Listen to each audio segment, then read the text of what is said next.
अस्सलाम वालेकुम। उम्मीद है कि आप सब लोग खैरियत से होंगे। हुकूमत ये कह रही है कि 27वीं आईनी तरमीम के नतीजे में अदालतें मजबूत हुई हैं, लेकिन दुनिया भर के माहिरीन कानून इस हवाले से क्या कह रहे हैं वो तफसीलात आपसे शेयर करेंगे। पेशावर हाई कोर्ट ने अपने फैसले में कहा है कि सियासी मकासद के लिए सरकारी वसाइल को इस्तेमाल नहीं किया जा सकता।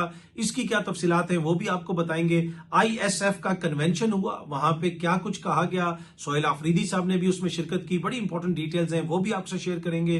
कुछ मजीद खबरें पाकिस्तान से, बैरून मुल्क से, कोशिश होगी कि आज के इस व्लॉग में उन पर भी गुफ्तगू की जाए। सबसे पहले आज शाह अब्दुल्ला, जिनका ताल्लुक उर्दन से है, वो पाकिस्तान के 2 रोजा दौरे पे आ रहे हैं। वैसे तो हम इंतजार कर रहे हैं कि मोहम्मद बिन सलमान साहब कब आएंगे, इसलिए कि बहुत सारे सहाफी इस तरह की खबरें देते रहे। हुकूमती शख्सियात की जानिब से भी बार बार कहा जाता है कि मोहम्मद बिन सलमान साहब पाकिस्तान के दौरे पे बस आने वाले हैं। हम भी इंतजार कर रहे हैं। एनीवे, अभी वो उनका दौरा कब होता है मुझे नहीं पता, लेकिन आज से शाह अब्दुल्ला, जिनका ताल्लुक उर्दन से है, वो 2 रोजा दौरे पे पाकिस्तान में आ रहे हैं। शाह अब्दुल्ला की हुकूमत का और उनके मुल्क का मशरक वस्ता में बड़ा इंपॉर्टेंट किरदार है। इसराइल के साथ भी उनके बड़े करीबी ताल्लुकात हैं, अमेरिका के साथ भी ताल्लुकात हैं। इसी तरीके से जिस तरह आप देखते हैं कि मिस्र का इंपॉर्टेंट किरदार है उस रीजन के अंदर, वहां पे आपको शाह अब्दुल्ला और उनकी हुकूमत का किरदार भी बड़ा इंपॉर्टेंट नजर आता है। जब इसराइल के ऊपर ईरान की जानिब से मिसाइल मारे जा रहे थे, और आपको याद होगा कि बीच में खबरें आती थी कि कुछ मिसाइल्स को रास्ते में इंटरसेप्ट किया गया है,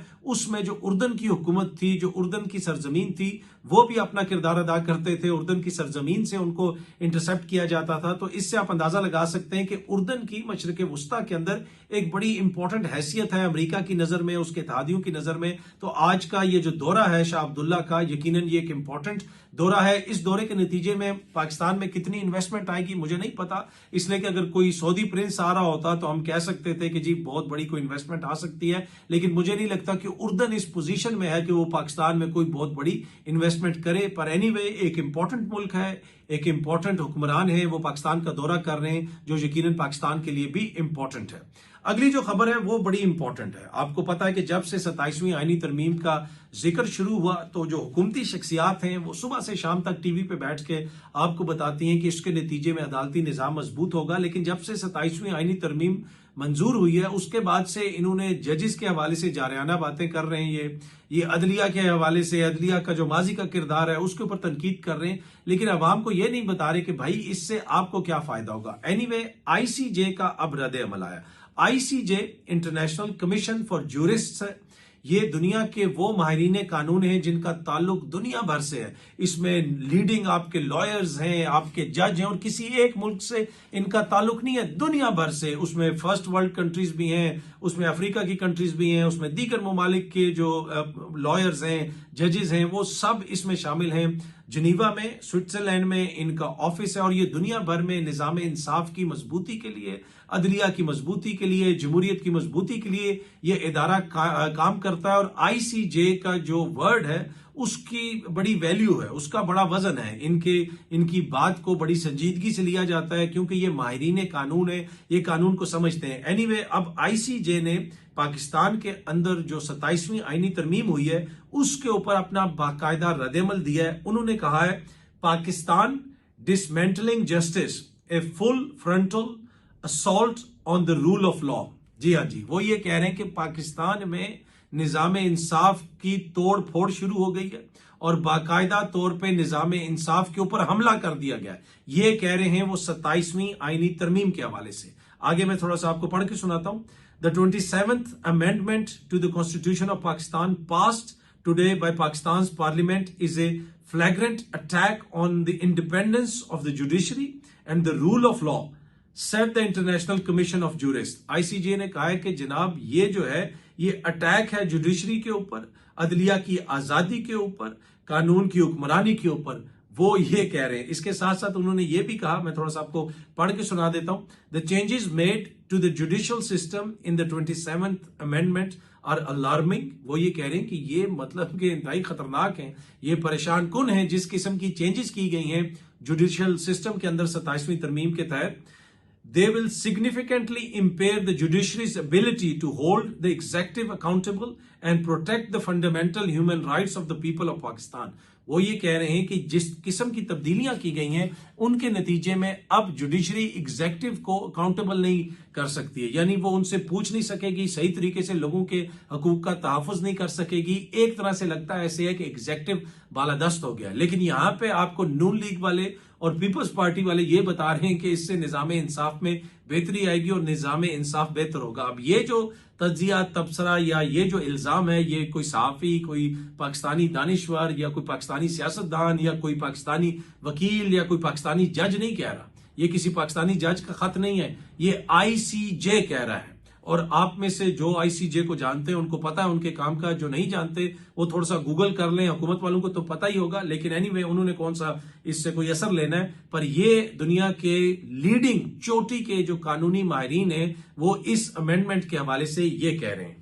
अब पाकिस्तान के अंदर कुछ लोग इसकी हमायत कर रहे हैं, कुछ लोग इसके खिलाफ बातें कर रहे हैं और कुछ सहाफ़ी जो हैं वो मिली जुली सी बात करते हैं, वो थोड़ी सी बात इधर से करते हैं, थोड़ी सी बात उधर से करते हैं। मैं देख रहा था कि एक सहाफ़ी के ऊपर काफी ज्यादा तनकीद हो रही थी और कुछ सहाफ़ी हजरात ने उनके खिलाफ बड़ी सख्त जुबान भी इस्तेमाल की, बड़े सख्त अल्फाज में। कोई उनको मुनाफिक कह रहा है, कोई उनको अब्दुल्ला बिन अबी कह रहा है कि ये सहाफ़ियों को सबसे बड़ा मुनाफिक है, कोई किसको क्या कह रहा है। अब मुझे जाती तौर पर ये चीजें पसंद नहीं है। मैंने आज तक कभी किसी के हवाले से ना इस तरह की ट्वीट की है।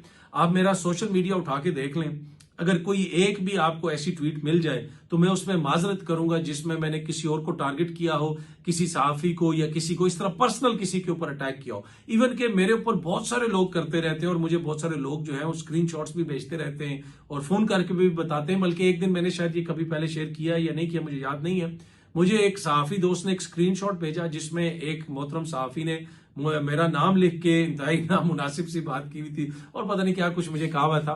फिर उनकी मुझे कॉल आ गई जिन्होंने मुझे वो स्क्रीनशॉट भेजा था कि जनाब ये आपके खिलाफ ट्वीट हुई, और जिस तरह मैंने आपको बताया कि मैं पहले कुछ मीठा खा रहा था। तो एनीवे उन्होंने मुझे कहा कि जी इस बंदे ने बड़ी ज्यादती की है, आपने तो आज तक कभी उसके खिलाफ कोई बात नहीं की और उसने ये आपके खिलाफ ट्वीट की है, आप भी इसको ये जवाब दें और फिर मैं उसके ऊपर ये लिखूंगा और ये होगा और वो होगा। मैंने उससे कहा कि भाई जब आपने मुझे ये स्क्रीनशॉट भेजा, मैंने उनकी ट्वीट देखी, तो उससे पहले मैं ये चीज खा रहा था, समथिंग मीठा खा रहा था, तो उसका जायका बड़ा मीठा था, बड़ा मजे का था। जब मैंने वो ट्वीट पढ़ी तो उसको पढ़ने के बाद भी जब वो चीज मैंने कही तब भी उसका जायका मीठा था। तो मेरी जिंदगी पे तो कोई असर उसका नहीं पड़ा। आपने मुझे कॉल भी कर ली, अभी भी जी टू बी ऑनेस्ट मैं वो चीज खाऊंगा तो वो चीज वैसी ही मीठी होगी, तो मुझे तो ये चीज कोई असर नहीं करती। तो लिहाजा मैंने इसका कोई जवाब नहीं देना, आप छोड़े उनको, करने दें, उनकी मर्जी है। कहने का मकसद ये है कि मैंने कभी इसका इस तरह कोई जवाब नहीं दिया। पर एनीवे जो मैं बात कर रहा था कि एक सहाफ़ी के ऊपर काफी ज्यादा तनकीद हो रही है, मुझे ये लगता है कि लोगों का गुस्सा इसलिए भी होता है कि एक शख्स है, उसके व्यूज हैं, लेट्स से DEF उसके व्यूज हैं, इसके जो है JKLI व्यूज हैं, तो लोगों को क्लियर है जनाब इसका ये व्यू है, उसका वो व्यू है। लेकिन जो लोग बीच में मुनाफकत करते हैं कि आप जमहूरियत की बात भी करें, आप ये भी करें, आप वो भी करें, फिर लोगों को उनके ऊपर ज्यादा गुस्सा चढ़ता है। आप जिस तरह के भी, आपका जो भी व्यू है, मैं उस बंदे की बहुत ज्यादा रिस्पेक्ट करता हूं कि जिसका एक व्यू है और वो उसका जाती व्यू है। वो ये नहीं है कि इधर से किसी ने कहा तो ये व्यू अपना लिया, उधर से किसी ने कहा तो ये कर लिया। और दूसरा, अगर कोई जेन्युइनली भी अपने व्यूज आए रोज चेंज करे ना और कहे जी आप मुझे उससे भी माजरत करनी है, मेरा उसके हवाले से ये था, मुझे फलाने के बारे में वो बताया गया तो मैंने ये कर लिया, ये आपकी मेंटल इमेच्योरिटी के हवाले से बताता है कि आप मेंटली कितने इमेच्योर हैं कि आप लोगों को जो है पढ़ नहीं सकते कि भाई ये क्या है। जिस तरह मैंने पिछले व्लॉग में भी जिक्र किया था, कुछ लोग कहते हैं जी उसने भी हमें मायूस कर दिया, उसने भी मायूस कर दिया। जो लोग इस तरह की बातें कर रहे होते हैं, असल मायूसी तो मुझे उनसे होती है। भाई आप इतनी जल्दी उम्मीदें क्यों लोगों से लगा लेते हैं? अपना अकल दिमाग इस्तेमाल करें, सामने बंदे को पता चल जाता है कि कौन कैसा है। थोड़ा सा बंदे को सोचना चाहिए ना, देखना चाहिए। अल्लाह ताला ने सबको एक जैसा ज़हन दिया हुआ है। एनीवे जो मैं अर्ज कर रहा था कि वो जो इस तरह के लोग हैं ना, जो दोनों हर तरफ खेलना चाहते हैं, जो जमहूरी भी बनना चाहते हैं, जो निजाम की खुशनुदी भी चाहते हैं, जो सियासी जमातों की खुशनुदी भी चाहते हैं, जो अपोजिशन की भी डार्लिंग बनना चाहते हैं, जो हुकूमत की भी डार्लिंग बनना चाहते हैं, ऐसा नहीं होता। आजकल के दौर में ये मुमकिन नहीं। आपके व्यूज क्लियर होने चाहिए। तो जिनके व्यूज जो है वो लोगों को ये लगता है कि ये हमें जो है मामू बना रहे हैं, फिर लोग उनको ज्यादा बुरा भला कहते हैं सोशल मीडिया पे। अगर मैं भी ऐसा करूंगा तो लोग मुझे भी कहेंगे। ये मैं एक सिंपल सी आपको चीज बता रहा हूं। अगर कोई एक बंदा एक तरफ है ना, तो उसके आप देखेंगे कि उसके हवाले से उसकी अपनी कम्युनिटी के लोग उतनी सख्त जुबान इस्तेमाल नहीं करेंगे। हाँ, कोई ट्रोल है, कोई ऐसा है, वो कर देगा। लेकिन जो बंदा हर तरफ खेलने की कोशिश करे ना, तो उसके लिए बड़े मसाइल होते हैं, चाहे वो सियासत के अंदर हो, चाहे वो क्रिकेट के अंदर हो। आपको बॉल के मुताबिक उसको देख के मेरिट पे खेलना पड़ता है। हर तरफ आप नहीं खेल सकते, नहीं तो आप अक्सर सिफर पे आउट हो जाते हैं और बाद में फिर आपकी बड़ी ख्वाहिशात होती हैं कि मैंने चेयरमैन क्रिकेट बोर्ड भी बनना है और मैंने सियासत भी करनी है और मैंने ये भी करना है। ऐसा नहीं होता।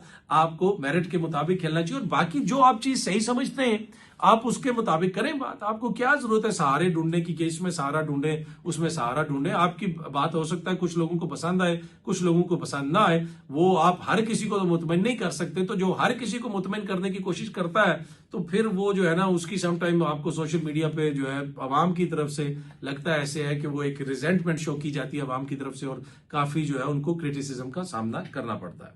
अच्छा जी, पेशावर हाईकोर्ट का एक फैसला आया, गुज़िश्ता रोज मीडिया भी उसको रिपोर्ट करता रहा कि आप सरकारी वसाइल को सियासी मकासद के लिए इस्तेमाल नहीं कर सकते। किसी जलसे जुलूस में कोई गाड़ी इस्तेमाल नहीं हो सकती। आपने देखा अली अमीन साहब आए तो उनके साथ कुछ सरकारी गाड़ियां भी थी। तो उस तनाजुर में इस फैसले को बहुत ज्यादा जो है लोगों ने उछाला, सोशल मीडिया पे भी बात की, मीडिया पर भी बात हुई और मेरे ख्याल में ये अच्छा फैसला है। आप सियासी मकासद के लिए सरकारी वसाइल को तो इस्तेमाल नहीं कर सकते। अब अगर आप एक गाड़ी इस्तेमाल नहीं कर सकते, अगर आप एक जो है कोई इंतजामिया के जो लोग हैं उनको इस्तेमाल नहीं कर सकते, तो क्या आप सरकारी जो फंड्स हैं उनको अपनी जाती तशहीर के लिए इस्तेमाल कर सकते हैं? इस तरह के फैसले तो दोबारा हर अदालत से आने चाहिए। देखें ना, अगर अली अमीन 2 गाड़ियां लेके आ गया, गलत है, मैं नहीं समझता कि आप सियासी मकासद के लिए सरकारी वसाइल को इस्तेमाल करें। लेकिन एट द सेम टाइम आप हर अखबार के पहले सफे पे, दूसरे सफे पे, आखिरी सफे पे पूरे सफे के इश्तिहारात छपवाएं, उस पर अपनी तस्वीर छपवाएं। क्या वो सियासी मकासद के लिए सरकारी पैसे का इस्तेमाल नहीं है?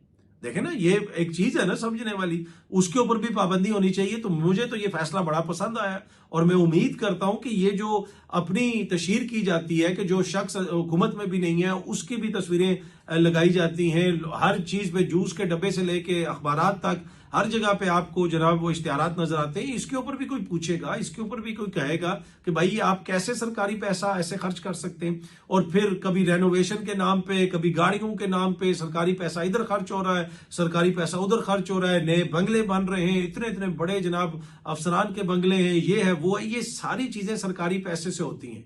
जो गाड़ियां अफसरों के बच्चों को लेके जा रही हैं, गाड़ियां उधर जा रही हैं, गाड़ियां इधर जा रही हैं, ये सारी चीजें जो है 20-20 प्रोटोकॉल की गाड़ियां। मियां साहब उस दिन आए थे इधर कौमी असेंबली में, माशाल्लाह 27वीं आईनी तरमीम जिसके बारे में आईसीजे जो कह रहा है वो मैंने आपको शुरू में बताया। तो वो जो मियां साहब जो जमहूरियत के बहुत बड़े रहनुमा हैं, उन मियां साहब के साथ कितना ज्यादा प्रोटोकॉल था। पंजाब पुलिस का एक डीएसपी भी था जो बेचारे इनके सेनेटर्स को भी धक्के मारता रहा कि भाई आगे जाके तुम लोग मियां साहब से नहीं मिल सकते। आपने देखा सेनेटर अफरान साहब को रोकने की किस तरह कोशिश की गई और वहां पे फिर वो एक छोटी सी तलखी भी हुई।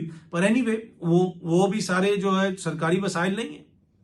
आप सर एयरफोर्स का त्यारा उठाएं, उसमें जनाब जाती जो रिश्तेदार हैं उनको भी बिठाएं और जापान चले जाएं, इधर चले जाएं, उधर चले जाएं। आप घूमते पाकिस्तान का त्यारा उठाएं सर्जरी कराने, आप स्विट्जरलैंड चले जाएं, आप त्यारा उठाएं, आप लंदन चले जाएं, लंदन में त्यारे को खड़ा करें, आप खुद जिनीवा चले जाएं, दुनिया भर में घूमे फिरें। क्या ये सरकारी वसाइल का इस्तेमाल नहीं है? मेरे ख्याल में थोड़ा सा ख्याल करना चाहिए। एक और जो इंपॉर्टेंट खबर है जनाब, वो है ISF का कन्वेंशन जो गुज़िश्ता रोज हुआ। ये सामने आप विजुअल्स देख सकते हैं। हर किसी ने अपने दिल के ऊपर हाथ रखा हुआ है। और क्या आपको पता है हाथ क्यों रखा हुआ है? क्योंकि वहां पे कौमी तराना पढ़ा जा रहा था। हर कोई कौमी तराने पे खड़ा था, साथ कौमी तराना पढ़ रहा था और कौमी तराने के साथ अपनी जो अकीदत का इजहार कर रहा था, पाकिस्तान के लिए अपनी मोहब्बत का इजहार कर रहा था। अब मैं ये क्यों कह रहा हूं? आप कहेंगे यार ये क्या आम सी बात कर रहे हो, आमियाना सी बात कर रहे हो। कौमी तराना है तो खड़े हुए लोग दिल के ऊपर हाथ रखा हुआ है, अपने उसका इजहार कर रहे हैं, अपनी मोहब्बत का इजहार कर रहे हैं अपने मुल्क के लिए।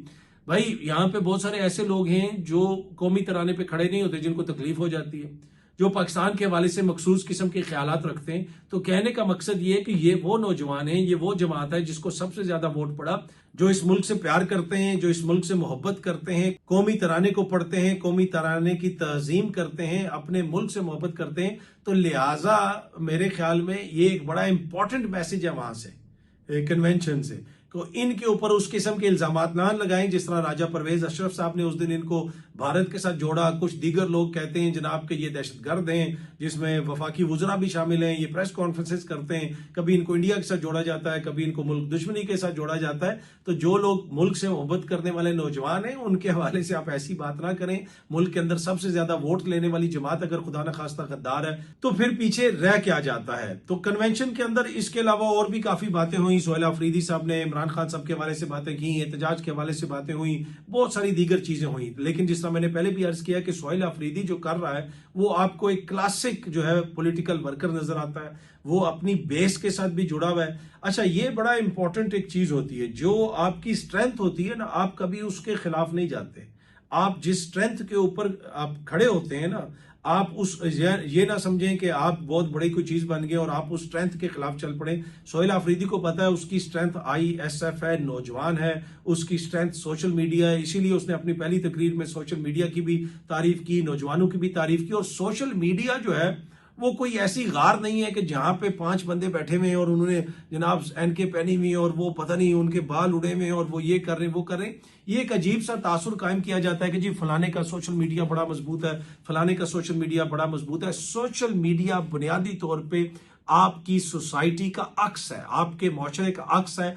किसी भी मुल्क के अंदर सोशल मीडिया पे वही चीज डोमिनेट करती है जिसके पीछे सोसाइटी खड़ी होती है, यानी सोसाइटी का बड़ा सेगमेंट जो है वो खड़ा होता है। और नौजवान सोशल मीडिया इस्तेमाल करने में तेज हैं और नौजवानों की अक्सरियत जो है वो तहरीक इंसाफ और इमरान खान साहब को पसंद करती है और फिर उसकी रिफ्लेक्शन भी आपको नजर आती है सोशल मीडिया पर। अच्छा जी, भारत में जो बिहार में इलेक्शन हुए उससे पहले आपको पता है कि फुल मुसलमान दुश्मनी के ऊपर वहां पे कैंपेन्स वगैरह चलाई गई पूरे भारत के अंदर, और मोदी साहब और उनका इत्तेहाद जो है वो भारत में बिहार के अंदर इलेक्शन जीत गया है।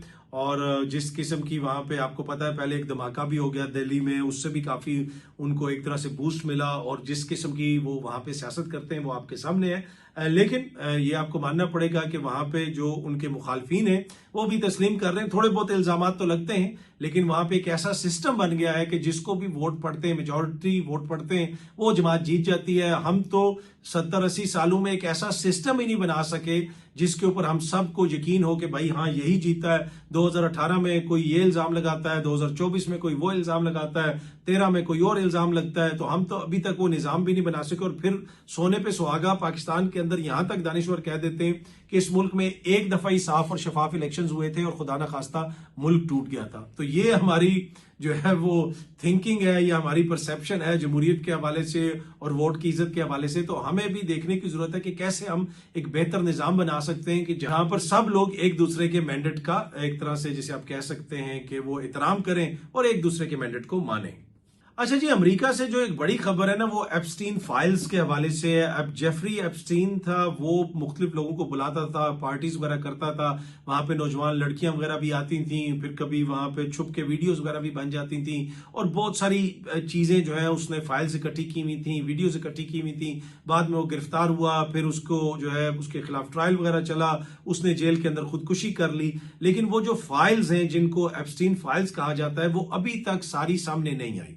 अब वहां पे अमेरिका के अंदर कांग्रेस के अंदर वहां पे जो उनके नुमाइंदे हैं वो ये जोर डाल रहे हैं कि ये सारी जो फाइल्स हैं इनको रिलीज किया जाए, पता चलाया जाए कि किस किस का इसमें नाम है, किसने क्या किया है। सदर ट्रंप को भी उससे जोड़ा जाता है। अब सदर ट्रंप पूरी कोशिश कर रहे हैं, ये सामने आप देख सकते हैं, गार्डियन भी इसको रिपोर्ट कर रहा है कि Trump turns up heat on Republicans to block release of Epstein files। वो बुनियादी तौर पे वहां पे जो इनके ऐवाने नुमाइंदगान के लोग हैं, सदर ट्रंप की टीम उनसे जो है राब्ते कर रही है और उनको कह रही है कि आपने इसको ब्लॉक करना है, इस मूव को, ताकि ये फाइल्स सामने ना आए। इन्हीं फाइल्स की वजह से आपको पता है कि जो प्रिंस एंड्रयू हैं बरतानिया के, उनसे उनका टाइटल वापस ले लिया गया क्योंकि उनको भी इन फाइल से जोड़ा जा रहा था। एलन मस्क का नाम भी इसमें आता है, सदर ट्रंप का नाम भी इसमें आता है। अब देखते हैं कि ये फाइल्स कब रिलीज होती हैं। जब भी रिलीज होंगी इसमें बहुत सारे शुरफा के नाम आएंगे और बहुत सारे एक बहुत बड़ा एक ये जिनसी स्कैंडल बनेगा। और वैसे तो कुछ चीजें अभी भी लोगों को पता है, और सदर ट्रंप की अपने जो करीबी लोग हैं, इनकी अपनी जो टीम है, वो पहले तो बड़ा कहती थी जब तक ये लोग इक्तदार में नहीं आए थे कि एप्स्टीन फाइल्स जो हैं वो रिलीज करनी चाहिए।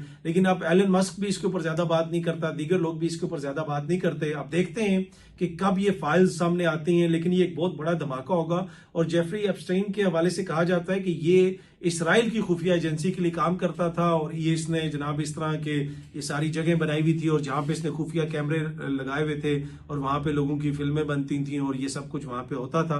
तो आप देखते हैं जनाब कि ये फाइल्स रिलीज की जाती हैं या नहीं की जाती। जब भी ये रिलीज की जाएंगी ये दुनिया की एक लीडिंग स्टोरी बनेगी, विकी लीक्स टाइप की ये स्टोरी बनेगी और बहुत बड़ी स्टोरी बनेगी। आप देखते हैं कि सदर ट्रंप साहब इसमें कामयाब होते हैं, यानी फाइल्स को रुकवाने में कामयाब होते हैं या वो रिलीज कर दी जाती हैं। मुझे ये लगता है कि ये इतनी जल्दी रिलीज नहीं होगी, बहुत जल्दी आप सब दोस्तों से दोबारा मुलाकात होगी। Thank you very much.